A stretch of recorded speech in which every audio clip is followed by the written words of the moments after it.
Not only do I have a major reason Tennessee State will not be coming to the SWAC, I also have a reason that you should not want them there. And Gerald Huggins, the Draft HBCU, comes on as we continue our top 10 Thursdays. Oh, yeah, it's Locked on HBCU. Play my music. You are Locked on HBCU, your daily podcast covering HBCU sports. Part of the Locked On Podcast Network, your team every day.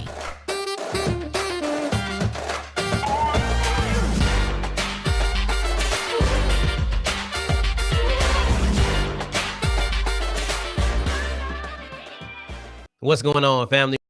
Welcome back to another episode on HBCU Podcast, your number one daily one-stop shop for everything HBCU athletics, Monday through Friday, part of the Locked On Podcast Network, your team every day. And I, of course, am Darian Gray, a.k.a. the Mouth of the South, Texas Southern alum and Herald Sports editor. Thank you for going on this journey with me, making Locked on HBCU your first listen of the day every day. And today's episode is brought to you by BetOnline. With more odds, props, and lines than ever before, BetOnline, where the game starts. Now, we talked about Tennessee State being reached out to by the SWAC to join the conference. But me personally, I do not think it's going to happen. And I'm going to also tell you, I don't think that you should want it to happen. Major words, I know. Why would you not want Tennessee State to join the conference? Well, let's first off starting talking about why they wouldn't. Because there is a major impediment towards Tennessee State joining the SWAC. And it's not just the financials. It's not about paying out or buying your way out of the OVC. It's the athletics department. I don't think they want to be here. And I don't think it's a good fit for them. It's both of those things. Because, and this is coming directly from the athletic director on where I'm getting this, Mickey Allen. He said these words. He's talking about wanting to become an FBS program. And I do not mean to besmirch the legacy and everything that goes on within HBCU football in the attempt of elevating it. I want to get that out right now. I want to get that disclaimer out of the way right now. I just don't think it fits. Your administration has certain visions and certain goals for the school. You think those don't matter? You think those don't hold weight? They do. All right. I'm speaking like this because I am passionate about this. I just do not think that is what to do. And I'm going to give us, a little bit of good at the end to make you still feel hopeful that it could happen. Because look, if it does happen to happen, I do think for the time that it's there, it will be something very beneficial for HBCU football and for the SWAC. I do believe that. But I do want to talk about it. And look, this is just the opposite side of yesterday's conversation. This is just the opposite side of yesterday's conversation. Yesterday, we talked about all the good that can stem from them joining, and this is not erased. Just on the flip side, I just don't think it's likely. You say you want to be an FBS program. Let me read a couple of quotes from Mickey Allen. This is from him directly, and I'm going to give you my take on it. He said this: I have a goal for this program to eventually become an FBS program. And to do that, we have to make the enhancements in terms of our facility profile and our competition venues. Okay. Then also he said, when you lack the exposure, conference exposure is paramount, right? That was just that was a paraphrase, right? So when you lack the exposure was coming off of another quote, just talking about the lack of exposure he felt like he was getting. Once again, I am not attempting to besmirch the SWAC name and the HBCU conference brand. I believe that the SWAC is developing into an extremely strong conference. You just added FAMU. We saw the benefits of that. So the SWAC just put a team into the FCS playoffs. There is no disrespect. There are quality teams in here, and I think this is a quality conference. But they want to be in the FBS. Why join the SWAC? I don't think it's likely they'll join the SWAC. Why do that when they're suffering from the exact same things that you just said you're trying to build to show you can be an FBS program? A lot of these HBCUs are still dealing with lesser facilities. They want to improve their facilities too. You don't think University of Arkansas Pine Bluff wants to improve their facility? You don't think they want to do that? Exposure.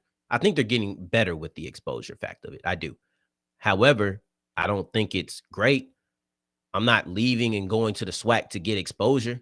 Not if I'm Tennessee State, right? Maybe if I was coming from a D2 level, I might do it.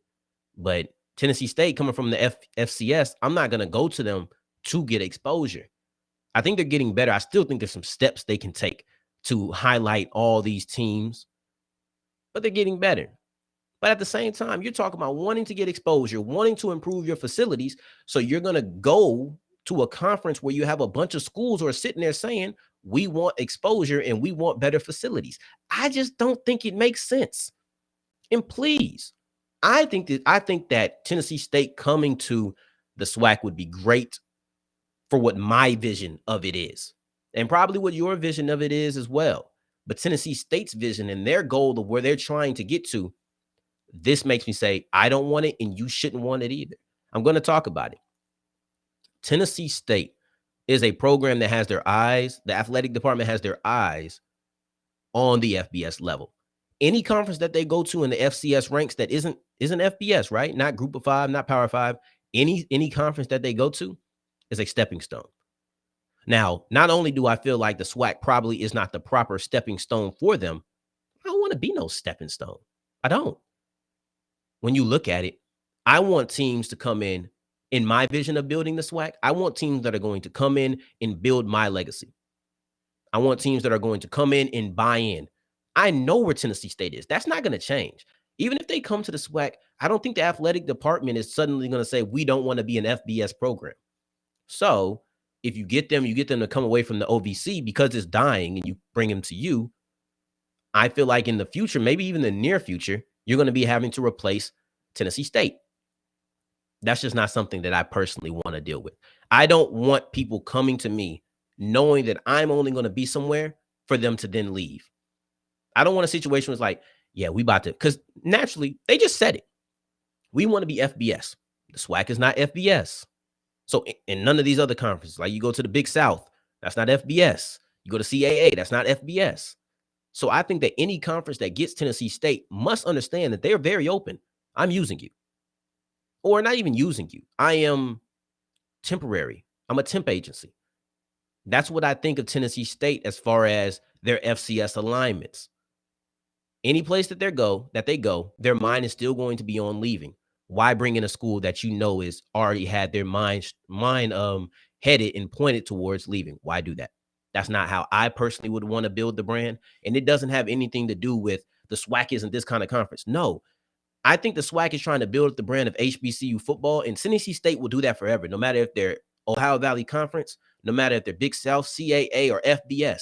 They will forever be an HBCU, and everywhere they go will be putting on for HBCUs. Doesn't make them any less of that.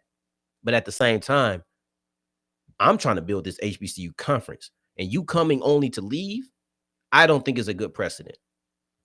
I'm all for schools getting the best for them. Very clear.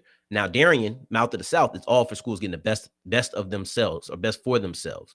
But as the SWAC figurehead, I don't really want you to come in just to leave. I don't. I want Tennessee State now back. I'm still talking as myself, but I just want Tennessee State to come in, join the SWAC, and excel in the SWAC, and just be what it is. That's what I want. But because I don't feel like that exactly lines up with their vision, that's why I wouldn't want to bring them in. And going forward on the show, Gerald Huggins, Draft HBCU, will be joining me as we continue to detail our top 10 player list. We're on with player number 8. I'm super excited because this is a player that I did not expect seeing coming and was somebody who honestly caught me off guard. But first, I want to tell you about Stat Hero because, man, I might go bald stressing myself about when last won anything with March Madness. It's been a long time. I was about to retire until I heard about Stat Hero, because Stat Hero, it's a mix of fantasy and then also betting, because it's this hybrid situation where I don't have to bet on the whole, bracket. I don't have to get everything right to get my money.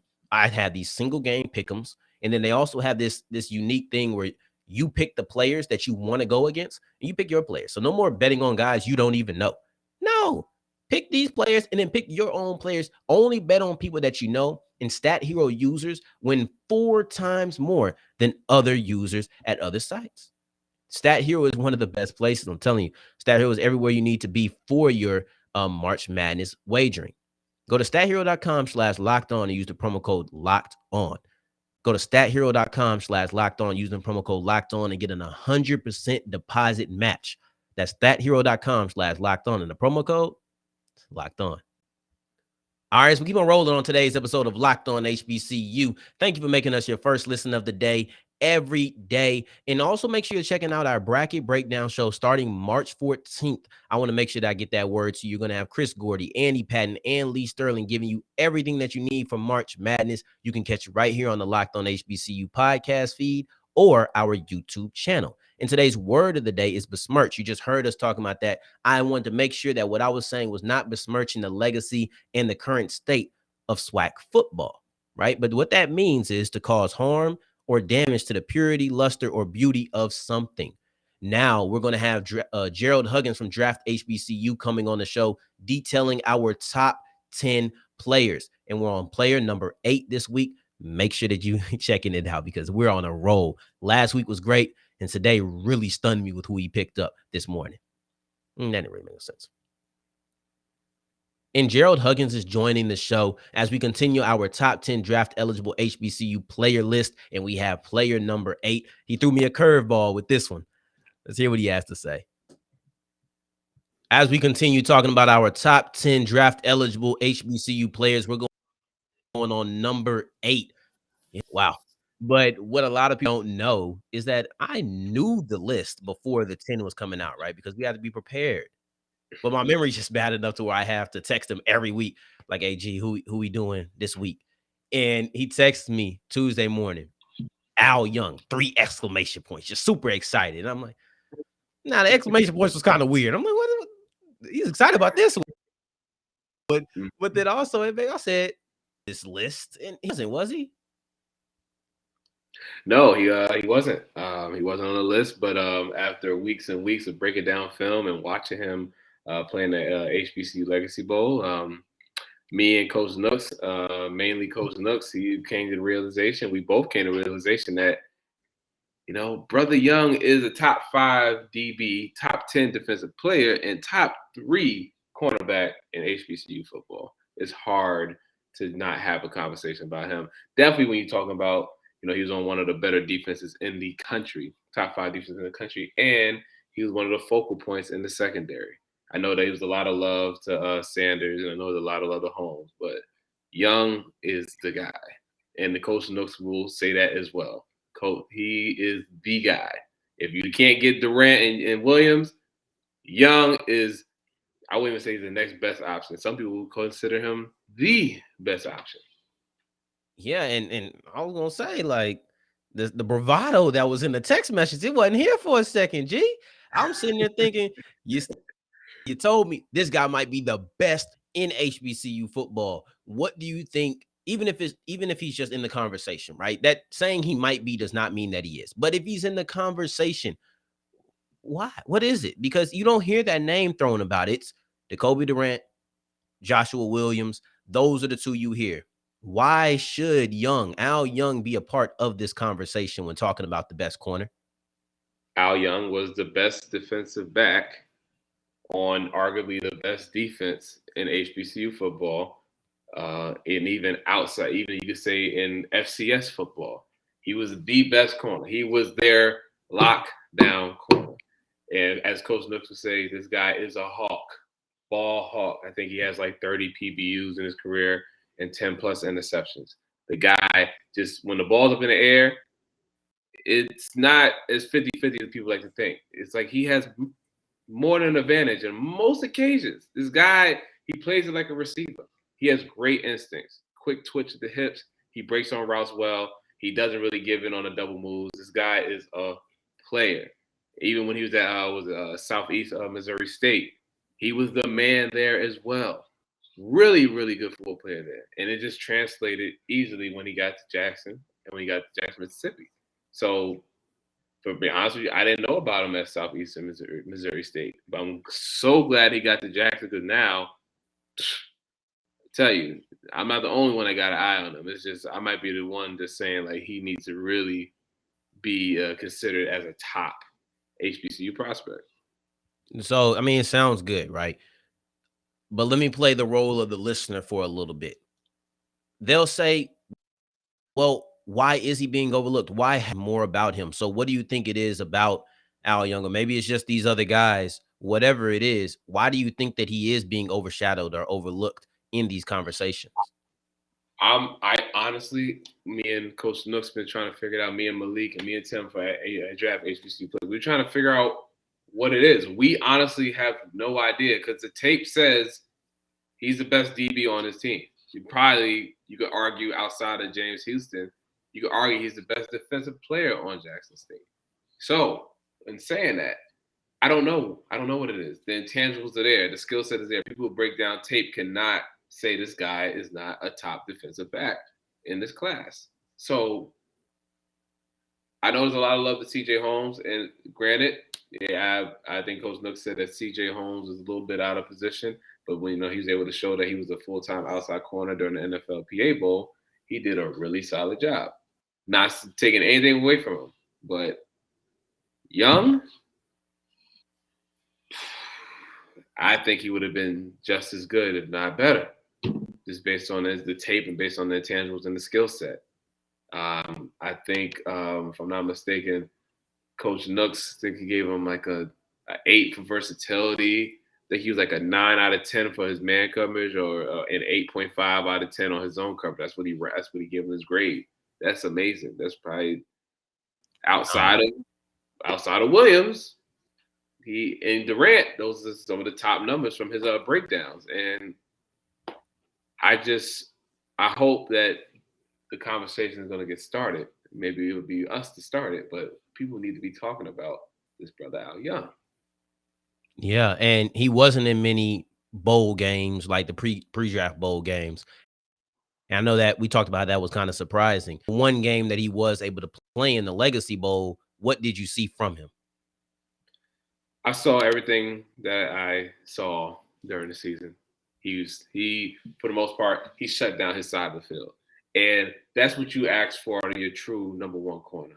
You just ask them, like, listen, whatever comes your way on that side. If you're not going to travel, if you stay on one side of the field, you want to take away one side of the field. He also showed, which is very important to me and Coach Nooks, he is a willing tackler. The guy does not mind getting dirty and knocking someone's head off if he has to. Receivers, he will jam them up. Without a doubt, he has the physicality to be able to play against a bigger receiver. And he also showed in the game that he has the quickness to go against some of the South Carolina State's smaller receivers as well. So I think he did a good job. I mean, were there better games he had during the year? Sure. That FAMU tape, beautiful. Oh God, what game was that? His oh my God, was it A&M? I think his A&M tape was like mind-blowing. So I think for me, it was just confirming more than anything else. I just wanted the whole world to continue to see it. That's why I was so happy that he played so well during the Legacy Bowl. He played so well. He was, you could argue, once again, top DB doing that. I don't think many receivers didn't catch a lot during the game anyway. However, when he was guarding somebody, they didn't look very comfortable.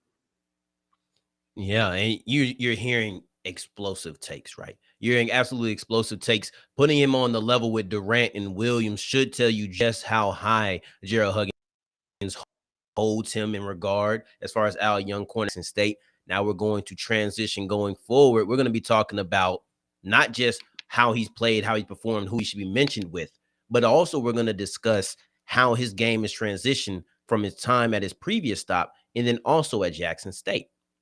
Before we continue with our interview, I wanted to tell you about RunYourPool because RunYourPool is the best place for all of your March Madness brackets. Listen, do you want the usual? You can just do that, okay? Or do you want the best? In every situation, I'm saying I want the best, and RunYourPool is the best. That's the reason that here at Locked On, we're running our own brackets there, and we welcome you. Come on, we invite the challenge. RunYourPool.com/LockedOn if you want to join with us, but don't stop there. You can make your own brackets for the office, own brackets for, your family. Just use the promo code PUREMADNESS and get $10 off your offer. They have so many cool features. They have Survivor. You can adjust the play or the scoring when you're playing. And then also, if you're a novice, and listen, every time I tell you, I openly admit that I am a novice when it comes to this March Madness stuff. It's so many squads. It's too much for me to know everybody the way that I like to. It doesn't matter. They give you all the details that you could possibly need. That's why I think they are the best. And if you want to join us, runyourpool.com/locked-on, and then go make your own and use the promo code PUREMADNESS for $10 off at checkout. I also want to tell you about BetOnline, because BetOnline has everything for March Madness too, as far as some more wagering. You want to put some more money down? That's cool as well. You know, they just released their odds for the AP Top 10, how those teams in the top 10 would also fare, you know, in the March Madness tournament. Let's see what you think. Let's see who has the best odds. Who are you trying to take? And it's not just a March Madness thing over there at BetOnline. They're versatile. They have the NBA, but it's not just basketball. Because, yeah, they get those MVP odds, but they're also getting the football. Put your money down now. These are some of the best odds that you're going to see. We don't even know how free agency is going to plan out, but maybe you think you do. Go ahead and put some money down on your NFL MVPs. They have everything, baseball on the collegiate level as far as the World Series. Go check out Locked On Longhorns, because they do have the best odds to win it all. My guy John will give you all the breakdown on that as well. There are so many things to do on betonline.net. It's no question why they are the best in the business and the fastest and easiest way to wager on all of your favorite sports. BetOnline, where the game starts. All right, so wrapping up today's episode of Locked On HBCU. You just heard all of the praise and all the love and adoration that Gerald Huggins and the Draft HBCU crew has for Al Young. Well, now let's look at his transition from Southeastern Missouri into Jackson State and what makes him stand out. He's not just part of a fantastic secondary. He stands out within that fantastic secondary. Asking you about Al Young and just looking at it, recommend that people go back and they look at his Southeastern Missouri tape. And if they do, tell us a little bit of what they will see looking at that tape. Well, let's see. When you go back to that tape, you will see pretty much the same guy that you saw in his Jackson tape. This guy is a ball hawk. He locked down one side of the field. Like the guy that he was guarding, he made an effort to make sure that guy did not have a good game. And he made that very clear. He latches on to he was really good at man. I think he may have shown better. No, take that back. When he's at Jackson, he showed way better man coverage tape, because, you know, Jackson, from what I've seen, they love to run a lot of man coverage. At Southeastern Missouri State, they ran a little bit of everything. So he was a little more versatile. He's a very versatile guy. I even believe he could line up, and even in the slot, he showed the ability to do that as well at Southeastern Missouri State. So the versatility, the aggressiveness, the ability to want to make willing tackles, you know, not making business decisions. And when the ball goes up in the air, he's a guy that I trust will bring the ball down. You talk about business decisions, and we know one cornerback that made a lot of business decisions. The guy that ended up being his coach, greatest defensive back of all time, in my opinion. Okay, no disrespect, you know, but he made some business decisions. He wasn't trying to hit anybody. But talking about Deion Sanders, Coach Prime, how do you think his time, him being young, his time with Sanders helped develop his game? Well, it helps when you have such a great football player to start. But end of the day, if you are a defensive back, specifically a corner, as we saw with Travis Hunter, if you are a corner, why in the world wouldn't you want to go play for the best one to ever do it? That's what we trying to ask. It's simple. That's what we trying to ask. Listen, for him, I think any corner that goes and plays for Deion is going to get a solid look at the NFL, because who wouldn't believe that Deion knows what he's talking about when it comes to coaching some defensive back. So for all you young DBs out there, if Jackson State offers you, who better to play for, DB, than the greatest one to ever do it? Just perspective here. Just perspective. So even the kids in my school, I got a player named Tavon. I can't wait for Jackson to offer him so he could start making that decision quickly. But put that in the air. Putting that in the air. Oh yeah. Oh, for sure. So I mean, listen, Dion is going to boost most people. When you come to Jackson, your stock is going to rise just because of who he is. That's just how it is. And it's going to be similar with Jackson and Hugh Jackson and Grambling. It's just these big high profile names. They're going to bring that, those NFL looks a little more than others. But then again, you got to produce because you got little old South Carolina State down there in Orangeburg, South Carolina, and they getting a guy in very frequent. Since the 2010s, I think they might have the best players in the NFL out of all HBCUs. You could argue that since the 2010 started, they might have a legit solidify. Who's competing with them? The only way they could compete, people that compete. You got to give it to A&T, Tariq Cohen, Brandon Parker, but you had one Pro Bowl out of those two. We talk about Darius Leonard has been arguably the best linebacker in the NFL since he got into the NFL. And Hargrave is, I think, he's the highest paid nose guard in the NFL. It's kind of hard. It's South Carolina State. Right. Sorry. Leonard is like number one or number two highest paid middle linebacker or linebacker in the NFL as well. So yeah, it's all about production at the end of the day. It's all about it. And you look at Al Young. Yes, he was there with Jackson State, but he was a grad transfer or a transfer who was, highly recruited. Alcorn was trying to get him. So he was somebody who was recruited heavily. And I don't want to make it seem like Jackson State did everything for him. Jackson State was very poor in the spring season, that real shortened season against the pass. Al Young had a job come in and be a part of the retooling, the bolstering of that pass defense. How was it done? Well, he just did what he did at Southeastern Missouri State. I believe he had an injury. Was it 2019 or 2020 had an injury, and he bounced back. Dion gave him a shot, and he just did what he did what he was supposed to do. And that's why, for me, it's like this guy did exactly what he was supposed to do. He's a transfer that comes down to the SWAC, comes down to Jackson, Mississippi. Listen, the expectations are already high on him and then look, like I said, his coach is who his coach is. So the expectations are already going to be high. The pressure's already going to be there. And he showed up on numerous tapes. It's different from a highlight tape. We actually break down the film, the game film, and you see this guy shine on multiple plays in a game. You have to just what more can he do? What more can he have done to prove that he is a top defensive player in HBCU football? It's not his fault that he didn't get the invite to the NFLPA Bowl. It's not his fault that he didn't get the invite to Shrine and anything like that. I'm just shocked that he did it. I honestly, and no disrespect to some people that were at the Shrine game or NFLPA game, but you can't tell me that Al Young wouldn't be able to hold his own. No way. Can't convince me of that. Yeah. So, once again, like Coach Nooks is very high on this guy too. It's like it was a rotation. The 1, 2, 3. He didn't know who his 1, 2, 3 was. But here we are. Al Young's in the top 10, potentially getting drafted. And realistically, worst case, he'll be in somebody's camp fighting for a spot. It might just be special teams for now, but that man can play football. Yeah, and I think there'll be people who ask you, and we'll wrap up on this one. There'll be people who will say there's so much talent around him. Of course, he looks good. Tell them why Al Young stands out when you're looking at the film. Forget everybody around him. Al Young isolated. What makes this guy stand out?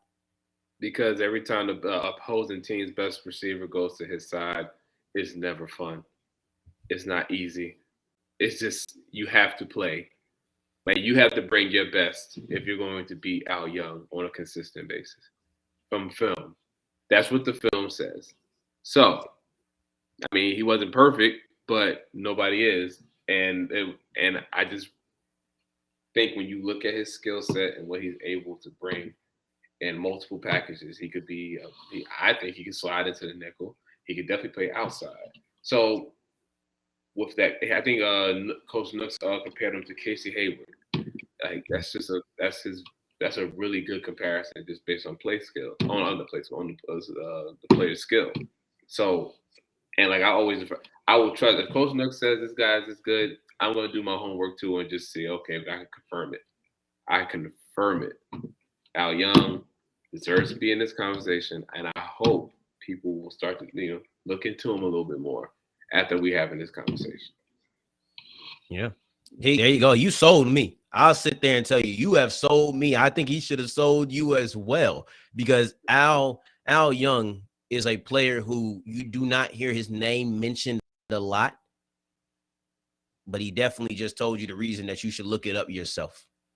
So I appreciate you coming on this show. Gerald Huggins, Draft HBCU. We will be continuing our top 10 eligible HBCU player list going forward. Next week, make sure you're checking us out every Thursday. Top 10 Thursday. Appreciate you going on, my guy. Appreciate you, man. All love. For sure. Now, you just heard Gerald break down his love in the whole draft HBCU crew's love for Al Young. When you mention the top cornerbacks coming out of the HBCU ranks, yeah, you're going to say Joshua Williams. Yeah, you're going to say Jacoby Durant. But make sure that you're saying Al Young as well.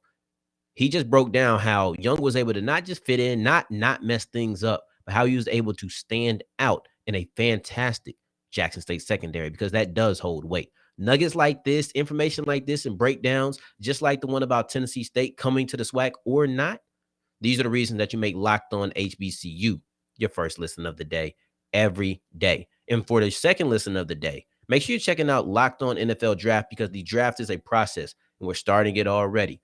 Check out former NFL and AFL cornerback Eric Crocker and Ryan Tracy breaking down that draft. Get yourself ready for April. And make sure you tune in tomorrow for our Feature Friday. We're going to be talking about a former SWAC women's basketball star.